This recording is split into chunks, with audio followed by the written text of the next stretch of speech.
Here's a paradox.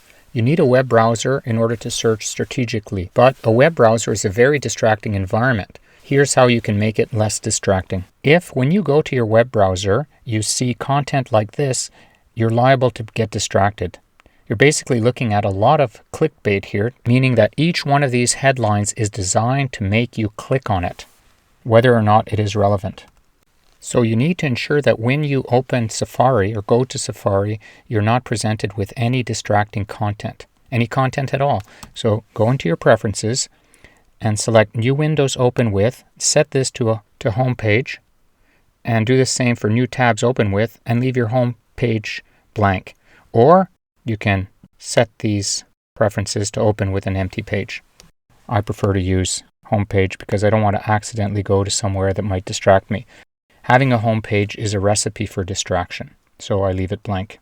Also, I recommend that you never actually open a news site in a web browser. The way to deal with news is to use an RSS feed reader, which we'll explain later.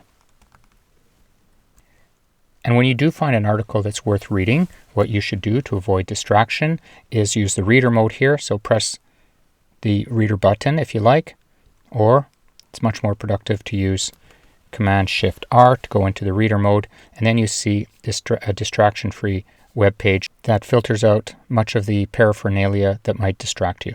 And while you are reading a web page, use the arrow keys, the down arrow keys and the up arrow keys, to scroll up and down so that you don't need to take your hands off the keyboard. To scroll to the bottom of the document, use Command down arrow, and to scroll to the top of the document, use Command up arrow.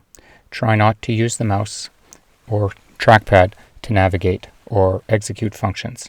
Another piece of advice to avoid distraction is to minimize all windows when you quit the web browser. So you can do that with Command-Option-M, minimize.